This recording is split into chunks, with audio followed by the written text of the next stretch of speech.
우리가 살아도 주를 위하여 살고 죽어도 주를 위하여 죽나니 그러므로 사나 죽으나 우리가 주의 것이로다. 이를 위하여 그리스도께서 죽었다가 다시 살아나셨으니 곧 죽은 자와 산 자의 주가 되려 하심이라. 내가 어찌하여 내 형제를 비판하느냐? 어찌하여 내 형제를 없인 여기느냐? 우리가 다 하나님의 심판대 앞에 서리라. 기록되었으되 주께서 이르시되 내가 살았노니 모든 무릎이 내게 꿇을 것이요 모든 혀가 하나님께 자백하리라 하였느니라. 이러므로 우리가 각 사람이 자기 일을 하나님께 짓고 하리라. 아멘. 할렐루야. 일부 예배 설교를 시작하면서 갑자기 그런 생각이 들었어요. 15장 13절까지 이제 동일한 주제가 계속 진행됩니다. 좀 지루하기도 하고 불편한 어떤 말씀이 나옵니다. 비판하지 말라, 업신여기지 말라. 그래, 하나님께서 이 사순절에 이 귀한 말씀을 주셨는데 한번 실행을 해보자. 여러분 그런 얘기 들었어요. 세상에서 제일 재미있는 게 자식 자랑이라고 그랬어요. 모이면 무엇이 또 재미있는 줄 아세요? 누구 까는 거 재밌어요. 예. 비난하고 정죄하고 비판하고 이거 한번 끊어보자고 그랬어요. 재미없어도 보혈의 능력으로 할렐루야 3주간만 한번 끊어봅시다. 이 재미있는 거. 그러면 우리 가정에 어떤 변화가 일어나는가, 내 개인에 어떤 변화가 일어나는가, 우리 교회 안에 어떤 변화가 일어나는가 3주만 한번 끊어봅시다. 아멘. 하는 거예요. 한번 집안에서 안 되면 벌금 내기를 해. 한번 비판하면 갖다 놓고 1,000원. 교회에서도 한번 해보세요. 지난 주간 한 설교의 내용을 제가 한번 요약을 해봤어요. 읽고 넘어가도록 하겠습니다. 같이 한번 읽어볼까요? 상대의 연약함을 비판을 잘하는 사람의 치명적인 무지가 뭐냐? 자기는 몰라요. 근데 상대방을 비판하는 사람을 하나님께서 어떻게 여기시느냐? 그 얘기예요. 읽겠습니다. 하나님의 관점으로 볼 때 자기가 지적했던 상대의 모든 약점을 다 합한 것보다 상대의 연약함을 포용해 주지 않는 게 훨씬 어리석고 미숙한 것입니다. 하나님의 생각이에요. 배우자, 자녀, 어떤 교우, 믿음이 없어서 나의 기도의 제목이 될 수 있어요. 예수님께서도 원수를 사랑하라, 핍박하는 자를 위해 뭐하라? 기도하라고 그러셨어요. 우린 기도해요. 왜냐하면 그 사람을 위해서 예수님께서 죽으셨어요. 나도 그 미숙한 사람도 다 하나님의 것이에요. 이렇게 되면 한 가지 질문이 나올 수밖에 없어요. 목사님 언제까지 기다려야 돼요? 언제까지 기다려야 돼요? 오늘 주님께서 본문 10절에 그런 말씀을 하시는데 뒤에 있고요. 무조건 기다리라는 거냐? 아니에요. 미숙한 사람은요 돌이켜야 돼요. 그러지 않으면 하나님의 심판이 있어요. 제가 언제적부터 벼르고 벼르는 일이 있는데 목양실에 책 정리해요. 목양실에 들어가면 이쪽 벽 이쪽 벽이 전체가 이제 책이에요. 이제는 책을 꼽다 자리가 없어갖고 이중으로 꽂고 올려놓기도 해요. 어제 한번 대충 쉬어봤더니 한 1,300권 이상 책이 되겠더라고요. 필요해서 다 사서 읽은 책도 있고 누군가가 선물로 준 책도 있고 그 부분이 읽고 싶어서 한 10장 정도 읽고는 그대로 꼽아놓은 책도 있고 또한 교단에서 지방에서 정책 보고를 위해 보내준 그러한 책들도 있어요. 그런데 이런 생각을 했어요. 야, 하나님께서 갑자기 나를 부르시면 저 책 정리 누가 하지? 다른 사람이 해줄 수 없어요. 뭐가 필요하고 뭐가 필요 없는 건지 할 수가 없어요. 제 아들이 저를 이어서 목사 되겠다고 지금 전도사인데 제 아들이 와서도 내 목회에 앞으로 어떤 책이 필요하고 어떤 책이 필요하지 않지 몰라요. 누구만 할 수 있어요? 이 정리는 나만 할 수 있어요. 내가 해야지. 하지 않으면 다른 사람이 도와줄 수 없어요. 여러분 우리의 삶도 마찬가지예요. 누가 대신 해줄 수 없는 일들이 있어요. 내가 버려야 되는데, 내 삶 속에, 내 기질 속에 이런 미숙함이 있는데 알아요. 모르는 거 아니에요. 남이 지적해 줘서 알고, 처음에는 거부했는데 지내다 보니까 내 삶의 이 미숙함 때문에 내 삶의 질이 좋지 않아. 알아요. 모르는 거 아니에요. 다른 사람이 해줄 수 없어요. 누군가가 나를 위해 중보하며 기도할 때 성령께서 그거 버려야 된다 말씀해 주세요. 근데 버리는 건 누가 버려야 돼요? 내가 정리해 버려야 돼요. 아니면 나는 누군가를 위해서 끝까지 기도하지만 그 미숙함이 버려지지 않을 때 이것이 하나님의 심판이 된다는 거예요. 그게 바로 10절의 말씀이에요. 함께 읽겠습니다. 내가 어찌하여 내 형제를 비판하느냐, 내 형제를 업신여기느냐. 우리가 다 하나님의 심판대 앞에 서리라. 우리 아멘 합시다. 불편한 얘기지만 하나님의 심판대 앞에 섭니다. 하나님이 심판하십니다. 미숙함은 버려야 됩니다. 신앙 생활에는요, 두 가지 원리가 작동을 합니다. 특별히 이제 교회 안에 우리가 신앙 생활로 지금 압축을 해놓고 로마서 14장 이야기하고 있는데요. 먼저는 디아포라라고 하는 것이에요. 이건 무슨 의미냐면 11조와 같이 정확하게 하나님께서 해야 돼, 하지 말아야 되는 신앙 규범이 있어요. 비판하지 말라는 제9계명에 속할 수 있어요. 내 이웃에 대해서 거짓 증거하지 말라고 하시는 거예요. 성경은 비판 안 했으면 좋겠다, 업신여기지 않았으면 좋겠다, 한 번도 그렇게 말씀하시는 적이 없어요. 비판하지 말라는 거예요. 아디아포라, 반드시 지켜야 될 신앙적인 규범이에요. 다음에 아디아포라라고 하는 것이 있어요. 아디아포라의 뜻은 대수롭지 않다라고 하는 거예요. 뭐 이래도 그만 저래도 그만, 제사에 드렸던 음식을 먹어도 그만, 안 먹어도 그만. 여러분, 우리가 사는 데는 이래도 그만 저래도 그만인 게 많이 있어요. 비본질적인 문제예요. 그런데 많은 교인들이 이 문제를 가지고 다퉈요. 정정할게요. 많은 교인이 아니라 교회 안에 아주 적은 수의 교인들이 이걸 다퉈요. 대부분의 교인은 그건 관심이 없어요. 교회는 2000년 동안 이런 싸움을 했어요. 본질이 아닌, 복음이 아닌, 예수가 아닌 것 때문에 2000년 동안 싸워서 그 결과 한국교회 안에 그처럼 많은 교파가 존재하고 교인들끼리 싸워서 교회가 분란이 나고 교회가 짜게지는 일을 2000년 동안 해왔어요. 제가 인생을 살면서 많은 시행착오를 겪어온 문제들이 있어요.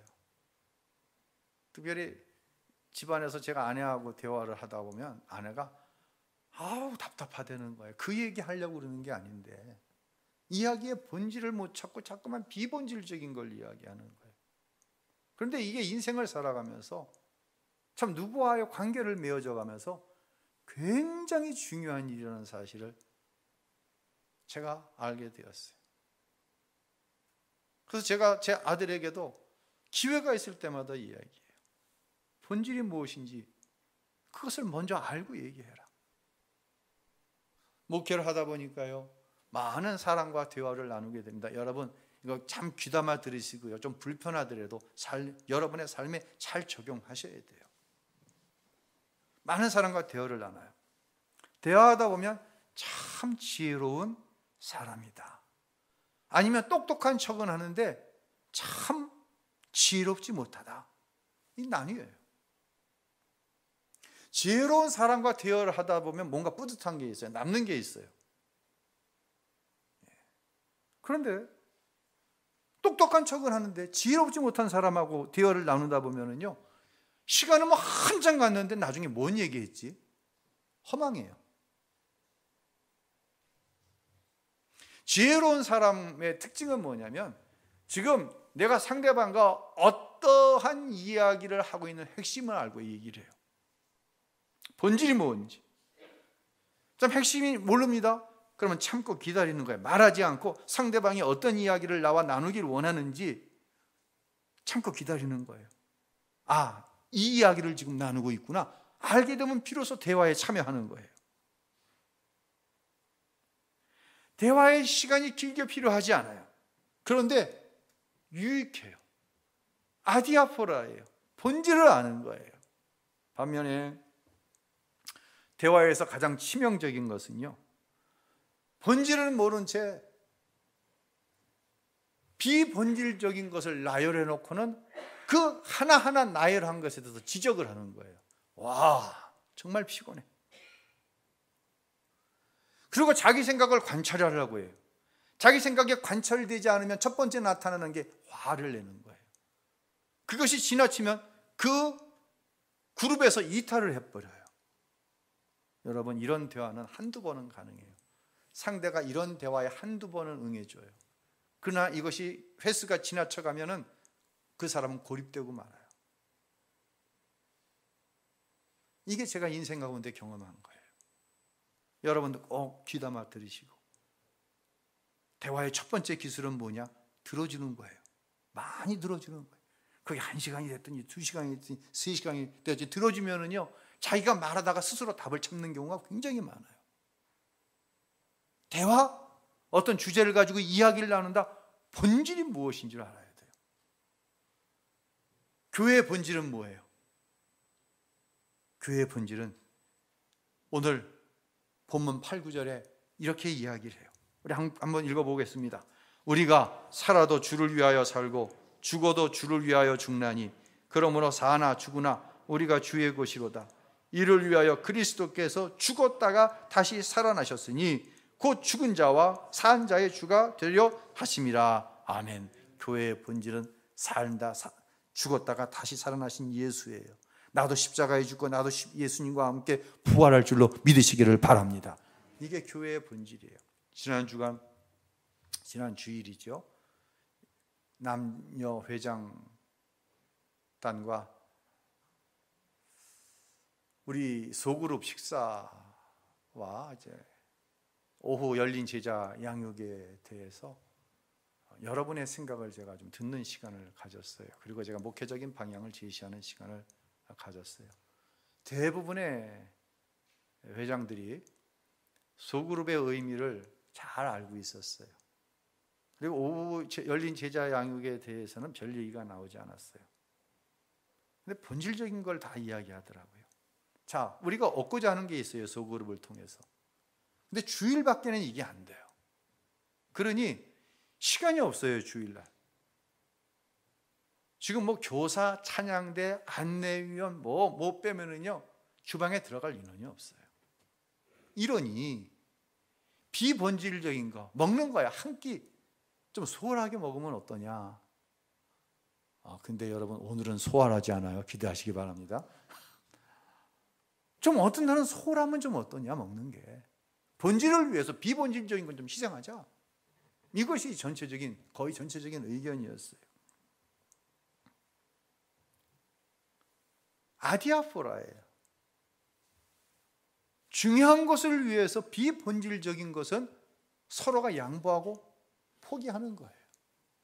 이건 모르면요, 부부지간에도 심각합니다. 날마다 싸우는데 싸우고 나면 뭐 때문에 싸웠지? 그런 날이 많아요.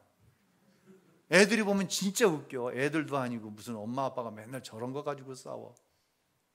진짜 웃겨요. 근데 이 웃기는 일이 교회 안에서 2000년 동안 시작되었다는 거예요. 제가 전에 이제 담임하던 교회에 부임을 해서 이제 1, 2년 정도가 지났어요. 무슨 필요를 느끼게 됐냐면, 훌륭한 장로님들, 훌륭한 신앙의 선배들이 있는데 그 다음 세대의 리더십을 세워야 된다고 하는 의무감이 들었어요. 지금으로 말하자면 우리 70대, 60대 중후반, 60대 초반, 이 리더십과 50대, 40대가 가져야 될 리더십은 달라요. 지금 60, 10대가 가지고 있는 리더십이 40, 50대가 가지고 있으면요, 누구도 수용 못해요. 그 리더십을 가지고는요. 세대가 다른 거예요. 시대가 다르면 리더십도 달라지는 거예요. 이 숙제를 가지고 기도하는 중에 당시 이제 NCD, 자연적 교회 성장, 여러분은 D12로 이제 알고 있죠. 예. 그룹 오브 12. 그래서 그 당시에 구역, 기관을 다 뭘로 바꿨어요? 셀. 그냥 여기서 셀, 여기다 셀. 아유, 소, 양 키우는 곳이 교회도 아닌데 멀쩡한 구역을 다 뭘로 바꿨어? 목장으로 바꿨어. 막 난리가 난 거예요, 대한민국 교회가. 콜롬비아의 ICN 교회라는 곳이 G12로 부흥한 대표적인 교회인데 70개의 셀그룹에서 무려 8년 만에 24,000여 개의 셀그룹으로 번식을 한 거예요. 여러분, 24,000개의 셀이라고 하는 것은 곱하기 12를 해야지 답이 나와요. 곱하기 12 하면 거의 30만 명이 된 거예요, 인원이. 그래서 이 원리가 한국교회에 들어왔는데 목사님들이 열광을 하는 거예요. 흥분을 하는 거예요. 저도 세미나를 빼놓지 않고 다녔어요. 거기에 대한 서적, NCD에서 나온 서적, 소그룹, 제가 박사학위를 논문을 소그룹에 대한 논문을 썼어요. 그런데 제가 깨달은 게 있어요. 출발점이 잘못됐어요. 이것은 영혼에 관한 문제이지 리더스 다이제스트를 팔고 코카콜라를 파는 영업적인 방법이 아니거든. 계산기를 두드려서 12명을 생산하면 144명이고 144명이 144명에 이렇게 해서 기하급수적으로 넘어간다? 여러분, 영혼에 대한 문제는 그렇게 되는 게 아니거든요. 출발점이 되는 분은 예수 그리스도예요. 이것을 가리켜서 셀에서 원형 셀이라고 그래요. 예수님 한 분이 12명의 제자를 양육하고 그들이 성령의 충만함을 받았을 때 그 12명이 전 세계 80억 인구 중에 현재 33억, 개신교와 구교를 합했을 때 33억의 인구가 예수를 믿는 그런 결과가 주어진 거예요. 이건 수학 공식이 아니에요. 첫 번째, 번식을 위한 리더십을 세우는 일에 제일 먼저 세워져야 하는 것이 바로 담임 목사 자신이 복음으로 세워지는 일이에요. 담임 목사가 복음으로 세워지고 12명이 되었든 6명이 되었든 그들에게 복음을 전하고 그곳에 성령이 임했을 때 그들이 새로운 리더십이 되고 그 리더십을 또 다른 리더십을 세워나가야 되는데 담임 목사는 복음으로 세워져 있지가 않아. 그리고 12명을 해서 양육만 하는 거예요.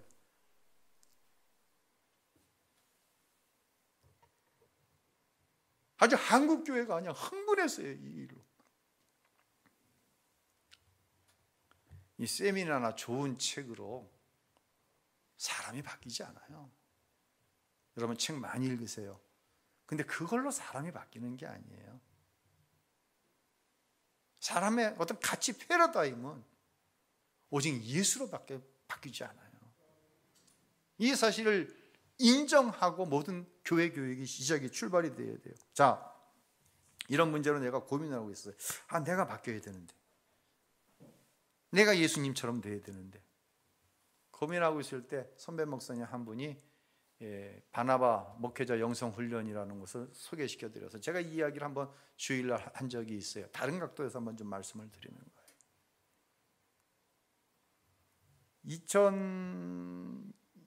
2003년 제가 2월로 기억하고 있는데 등록을 했어요.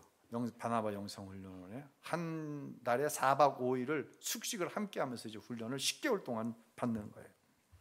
그 당시에 34명인가가 32기로 이제 등록을 해서 훈련을 받는 거예요. 개강 예배를 마쳤어요. 전체가 모여서 이제 먼저 자기 소개부터 하는 거예요. 10개월을 한 달에 4박 5일씩 지내야 되니까 자기 소개, 자기의 어떤 목회적인 것, 그리고 목회적인 고민을 먼저 내어놓는 거예요. 와, 뛰쳐나갈 뻔했어 그냥 제가. 왜요? 자랑만 하는 거예요. 자기가 어디서 목회하고 있는데 어떤 목회를 했는데 이렇고 저렇고. 아니, 그렇게 자랑만 할 게 많으면 뭐 하려고 여기 4박 5일씩이나 와서 불편하게 지내?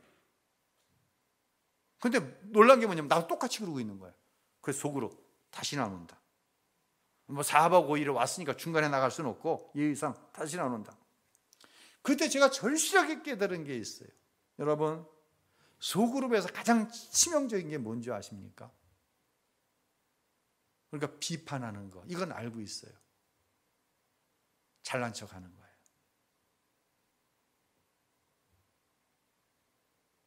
나는 힘들어 죽겠어. 난 너무 어려워. 그것이 물질이 됐든 자식이 되었든 건강이 되었든. 그런데 누군가가 내 아픔은 배려하지도 않고 자랑질만 하는 거예요. 여러분, 그런 속으로 안 가요. 뭐 하려고 가요, 그런 데 가서? 아니, 세상에서도 원하지 않는 일에 벌어먹고 살아야 되니까 간 쓸게 다 내놓고 산다고 그랬잖아요, 금요일 날. 그런데 교회 소그룹에 와서까지 간 쓸게 내놓을 일이 있습니까? 안 나와요. 그런데 기억하세요. 소그룹으로 모였는데 자랑하지 마세요. 자랑할 일이 있다고 한다면 예수님만 자랑하세요. 이게 소그룹의 본질이에요. 자, 그렇게 이제 4박 5일이 지나고, 야, 끝이다. 내가 다음 달은 절대로 안 온다. 한 달이 지나가니까 세월이 약이라고 좀 그 마음이 누그러져서 다시 이제 갔어요. 거기 이제 충청도 그 목천 IC에서 나가갖고 한 30분 정도를 가면 폐교된 초등학교가 폐교됐는데 그곳에서 이제 훈련을 하는 거예요. 운동장이 넓잖아요. 차를 여기다 세워놨는데 저기 이제 같이 훈련받는 목사님이 차를 세우고 있는 거예요. 아유, 그냥 아는 척도 안 하고 세상 말로 쌩까고 그냥 들어가 버리는 거예요. 아, 정말 힘들더라고. 근데 그 중에서도 제일 힘든 시간이 찬양하는 시간이었어. 목사님 가운데, 훈련받는 목사님 가운데 한 분이 반주를 하시고 훈련은 총무 사모님이 찬양 인도를 하는데 음정도 안 맞고 박자도 안 맞아. 근데 더 치명적인 게 뭔지 알아요? 이게 삐거덕거리는 옛날 초등학교 교실이거든요. 그러니까 슬리퍼를 신고 가는데 슬리퍼 앞쪽에 트여있는 슬리퍼 있잖아요. 오른쪽 엄지발가락 스타킹 구멍이 난 거야. 와, 거슬려 진짜. 진짜 거슬려. 예수 만나러 갔는데 예수는 안 보이고 왜 눈에 빵꾸난 구멍 스타킹만 보이냐는 얘기예요. 여러분, 영적인 질서가 깨어지면은요, 본질이 눈에 들어오는 게 아니라 비본질이 눈에 들어와요. 영적인 질서가 깨지면.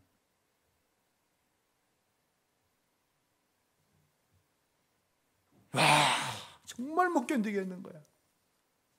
그날 점심 식사를 마쳤어요. 점심 식사 마치면 또 모여서 한 30분 찬양하거든요.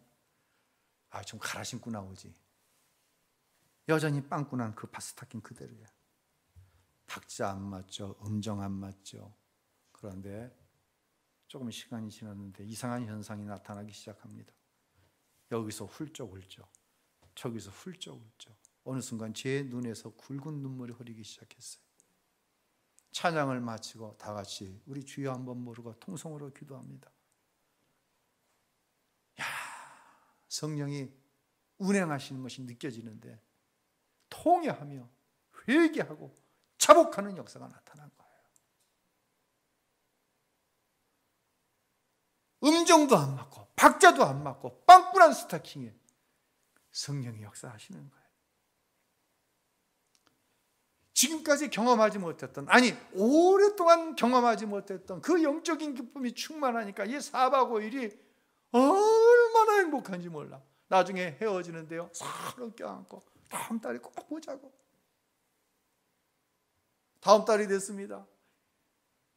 차를 여기다 세우고 여기다 세우는데 마치 견우와 직녀가 해우하는 것처럼 목사님 하면서 서로 막 달려서 부둥켜 안고 잘 지냈냐고, 보고 싶었다고 고백을 했어요. 이 폐교된 학교에 이제 심야 보일러를 설치를 해서 숙소를 쓰니까 심야 보일러 용량을 가지고 데울 수 있는, 방을 따뜻하게 할 수 있는 한계가 있거든요. 그러니까 강의실이 끝나면 의자 다 치우고 거기서 자고 교실 한 2개 해가지고 이 30여 명, 스텝까지 한 40여 명이 같이 자는 거예요. 그러니까 빽빽해요. 여기서 한 사람 코 골면 정말 치명적이에요, 이게. 그런데도 불평하지 않는 거예요. 히메보일라 난방이라고 하는 것이 물을 데펴요. 전기값이 싼 시간에 물을 데펴서 난방하고 그 물로 이제 세수도 하고 막 그러거든요. 그래서 새벽에 일어나가지고 한 10명만 세수하고 머리까지 감아버리면 11명부터는 찬물로 세수를 해야 돼. 그때부터. 추운 겨울에 2월달, 3월달 춥잖아요. 4월달도 사실 찬물로 세수하는 거 쉽지 않아요. 식사 준비도요, 조별로 돌아가면서 해요. 설거지도 조별로 돌아가면서 해요.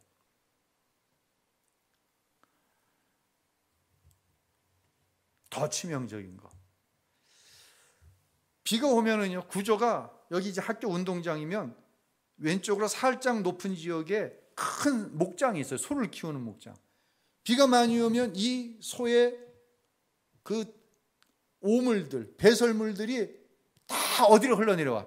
비에 맞아가지고 학교 운동장으로 내려오는 거예요. 그러면 에어컨도 없어요. 훈련원에. 지금은 훈련원을 잘 지었어요. 근데 그전에 에어컨도 없으니까 창문을 열어놓으면 무슨 냄새가 다 들어와. 그 소똥 냄새. 코리아의 향수. 예.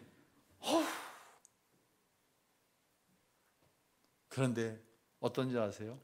점심 먹으면 노동 시간이 있어요. 일을 하는 거예요. 뭐도 하고 직접 다 노동하고 나서 운동하는 시간이 있어요. 그러면 그 비가 많이 오는데 운동장은 질척질척 소똥 오줌으로 범벅이 되어 있는데 반바지에다가 러닝만 입고 거기서 공을 차는 거예요. 온갖 걸 다 뒤집어 쓰고. 야, 그게 그렇게 재밌냐 진짜. 얼마나 재밌는지 그냥 깔깔대서 웃으면서 어린아이 같은 거예요. 아마 밖에서 이 모습을 보면 미쳤다 그럴 거예요. 다. 여러분을 보고 미쳤다는 얘기가 남아야 돼요. 무슨 말씀을 드리고 싶으냐면 복음으로 예수로 충만하니까 이 본질이 만족이 되니까 비본질적인 거 차고 씻고 먹고 운동하고 냄새나고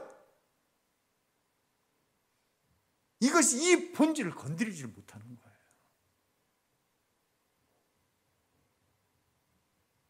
교회가 본질을 회복해야 되는 이유가, 본질에 충실해야 되는 이유가 여기 있는 거예요.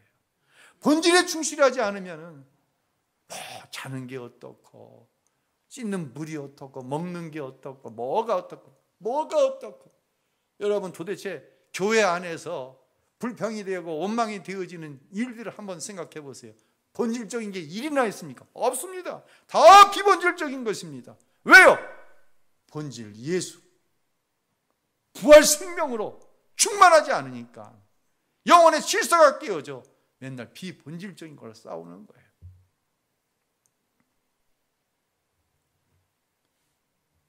제가 이제 이렇게 한번 정리를 해봤어요. 우리 좀 의미를 생각하면서 같이 한번 읽어볼까요? 교회는 깨어진 후에 다시 산 사람들 그 자체입니다. 즉 우리는 교회 들어오면 다 깨지게 돼 있어요. 자아가 깨지고 옛사람이 깨지는 거예요. 부정적인 기질이 깨지는 거예요. 거듭나는 거예요.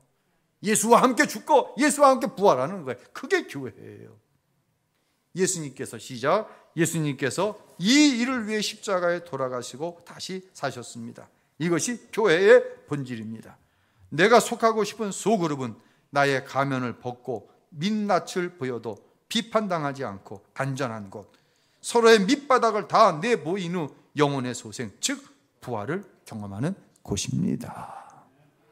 세상에서 제일 안전한 것이 여러분의 가정이어야 돼요. 어떤 허물과 어떤 실패가 있어도 다 이해해주고 다 받아주고 오히려 격려하기 때문에 가정은 안전한 곳이어야 돼요. 더 안전한 것은 어디냐? 우리의 소그룹이에요. 이 대그룹으로서의 예배에는 나눔을 할 수가 없어요. 여러분이 인생의 민낯, 우리는 너무 포장을 많이 하고 살아. 뭐 말 한번 할래도 왜 그렇게 포장을 많이 하고 저 사람이 나를 우습게 보면 어떻게 되지? 여러분, 이것은 교회의 소그룹의 모습이 아니에요. 어떤 민낯을 보여도 어떤 삶의 밑바닥을 보여도 안전한 것이에요. 오히려 서로가 그 문제를 끌어안고 기도해 줌을 통하여서 회복되어지고 그 회복되어진 은혜를 나아가서 전하는, 이게 누누이 말씀드리지만 전도예요. 주일이 기다려지는 이유가 여기에 있는 거예요. 집사님, 간사님, 장로님 너무 보고 싶었어요. 기도해 주셔서 감사해요.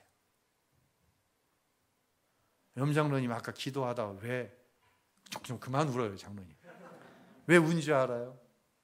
장로님이 내 목회적인 한 부분을 봤어. 무엇으로? 너무 마음이 아픈 거예요. 장로님이 나를 위해서 기도하시다가. 그렇죠 장로님? 이래봐도 제가 이렇게 용한 사람이에요. 사랑하는 성도 여러분, 이게 교회예요.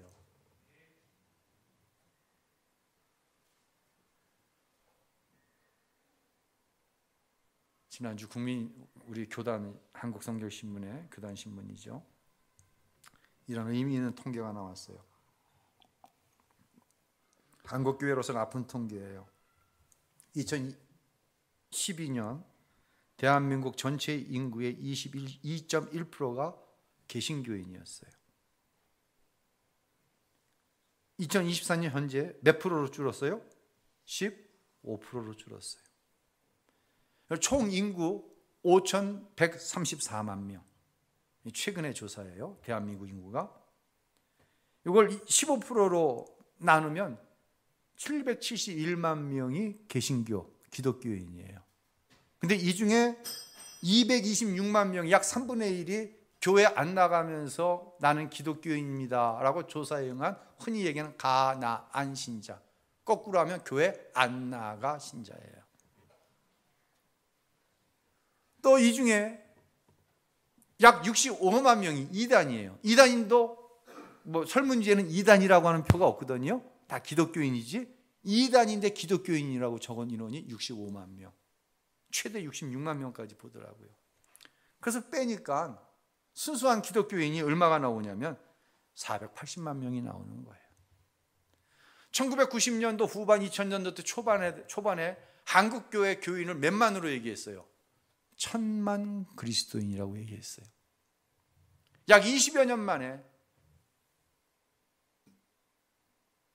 절반으로 줄어버린 거예요. 왜 이런 일이 일어났을까요? 오후 오늘 다음 세대 얘기할 때 좀 말씀을 드릴 텐데요. 왜 이런 일이 일어났을까요? 저는 그렇게 진단해요. 교회가 교회답지 않은 거예요. 특별히 교회의 소그룹이 제 기능을 하지 못한 거예요.